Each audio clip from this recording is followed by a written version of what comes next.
Attention please.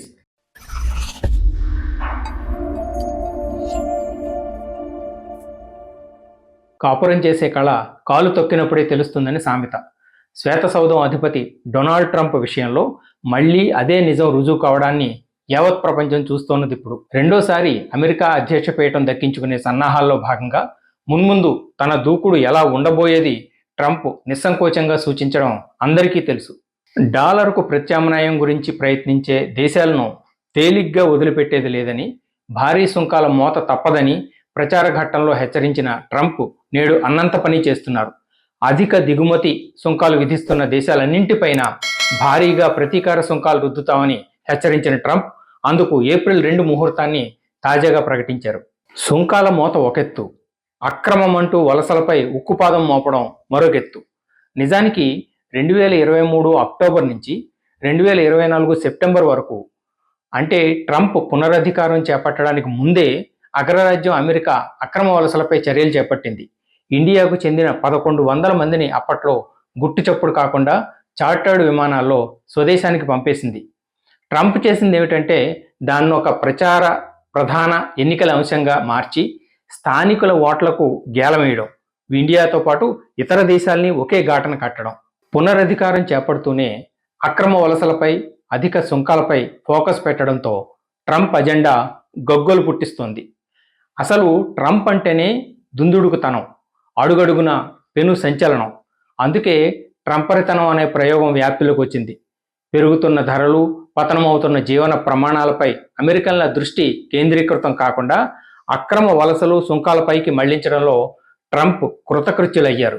తక్కిన అంశాలన్నీ అప్రధానమని, America ప్రయోజనాల సంరక్షణే అత్యంత కీలకమన్న స్లోగన్ల మాటున ట్రంప్ తీసుకున్న హుటాహుటి నిర్ణయాలు, చేపట్టిన చర్యలు ఎండిన చెరుకు తోటలో నిప్పంటుకున్నట్లు తీవ్ర వివాదాల మంటలు రేపాయి.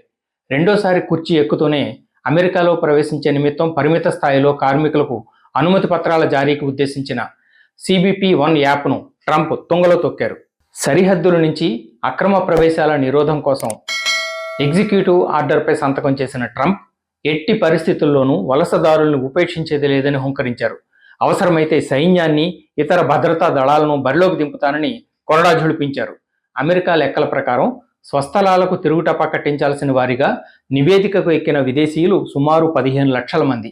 అందులో భారత్కు చెందిన వారు 18,000 మంది అనే అంచనా. అమెరికాలో నివసిస్తున్న 7,25,000 మంది భారత జాతీయుల్లో వారు ఇంచుమించు 2.5% మాత్రమే.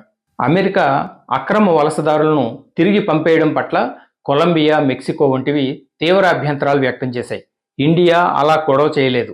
అమెరికాతో స్నేహం చెడిపోరాదనే కావచ్చు, వందల సంఖ్యలో వలసదారుల్ని సైనిక విమానాల్లో దిగబెట్టడాన్ని తప్పుపట్టలేదు. మానవీయంగా వ్యవహరించాలని భారత్ కోరింది. అయినా ట్రంప్ సర్కార్ చేసిందేమిటి? స్వదేశాలకు పంపిస్తున్న వారి కాళ్లకు గొలుసులు వేశారు, సంకెళ్లతో చేతుల్ని బంధించారు. ఇక పైన తిప్పి పంపించే వారికి ఇదే గతి తప్పదన్న సూచనలు మరింత ఆందోళనకరం. నిబంధనలు ఉల్లంఘించిన వారే కావచ్చు, వారిని జంతువుల్లా పరిగణిస్తారా? మిత్ర దేశానికి చెందిన పౌరుల విషయంలోనూ ఇంత క్రూరంగా, అమానుషంగా ప్రవర్తిస్తారా? ఆధునిక ప్రపంచాన అత్యధికుల దృష్టిలో అమెరికా అంటే అవకాశాల స్వర్గం. పంట పొలాల్లో, ఇళ్లలో, హోటళ్లలో, సూపర్ మార్కెట్లలో పనిచేస్తూ పొట్టపోసుకుని 4 రాళ్లు వెనకేసుకోవాలన్న ఉద్దేశంతో ఏటా లక్షల మంది అక్రమ మార్గాల్లో అమెరికా బాట పడుతున్నారు. దీనిపై కన్నెర్ర చేస్తూ ట్రంప్ తనదైన శైలిలో చెలరేగిపోతున్నారు. విదేశీ విద్యార్థులు, ఉద్యోగులపై రకరకాల ఆంక్షలు రుద్దడానికి డొనాల్డ్ ట్రంప్ పెట్టింది పేరు. కనుకనే నేడింతగా ఆవేదనల హోరు. వీసా నిబంధనల్ని కఠినతరం చేయడంలో, విదేశాల నుంచి విద్యార్థులు అమెరికా వెళ్లి చదువుకోవడానికి, అక్కడ నివాసం ఏర్పరచుకోవడానికి అవరోధాలు కల్పించడంలో ఇప్పుడు పాత రికార్డులు బద్దలవుతున్నాయి. వీసా దరఖాస్తుల తనిఖీ నిబంధనలు కఠినతరమయ్యాయి. మరిన్ని ఇంటర్వ్యూలు, బ్యాక్గ్రౌండ్ తనిఖీలు ఎందరినో బెంబేలెత్తిస్తున్నాయి. అమెరికన్లకు, అక్కడి కార్మికులకు వెలుపల నుంచి పోటీ అధికం అవుతున్నదంటూ H-1B వీసా నిబంధనలకు నట్లు బిగించేస్తున్నారు. బైడెన్ జమానాలో వీసా తిరస్కరణల రేటు 4% దాకా ఉండేది. ఇప్పుడు అది 24% వరకు పెరిగిపోయింది. వివిధ ముస్లిం జనాధిక్య దేశాలపై ప్రయాణ ఆంక్షల్ని పెంచారు.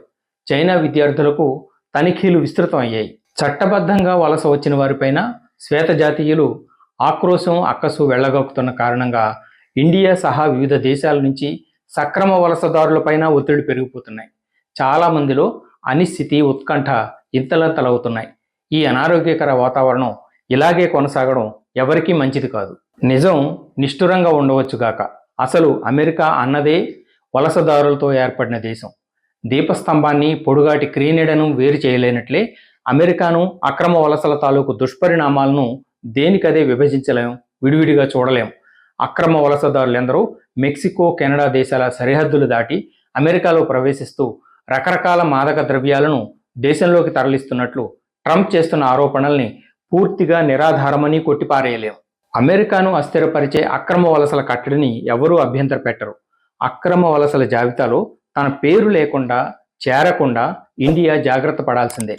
2022 జనవరిలో అమెరికా, కెనడా సరిహద్దును అక్రమంగా దాటే ప్రయత్నంలో ఒక గుజరాతీ కుటుంబం తీవ్రమైన చలికి గడ్డకట్టి నిస్సహాయంగా కడతేరిపోయింది.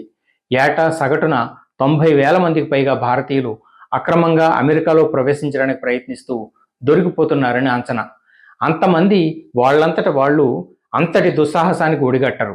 చట్ట వ్యతిరేకంగా కార్యకలాపాలు సాగించే ఇమ్మిగ్రేషన్ నెట్వర్క్స్ ఎన్నో చాప కింద నీరులో విస్తరిస్తున్నాయి. వాటి పీచ మణచడం పైన, అవసరార్థులకు మెరుగైన ఉపాధి అవకాశాలు కల్పించడం మీద భారత ప్రభుత్వం దృష్టి పెట్టాలి.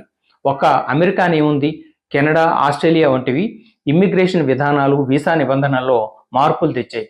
అంతర్జాతీయంగా విద్యార్థులు, ఉద్యోగార్థులపై మార్పులు అనివార్యమయ్యే వాతావరణంలో భారత్ వంటి దేశాలు ధీటుగా సన్నద్ధం కావాలి. టెక్నాలజీ, ఫైనాన్స్, ఆరోగ్య సంరక్షణ తదితర కీలక రంగాల్లో పెద్ద సంఖ్యలో నిపుణుల్ని అందించే దేశంగా పేరుపడిన ఇండియా అక్రమ వలసల అప్రతిష్టను మూట కట్టుకోకుండా జాతీయ కార్యాచరణ నేటి తక్షణ అవసరం. మళ్ళీ మరో అంశంతో మీ ముందుకు వస్తాను. This is Balu Ekkal Devara signing off. నమస్తే.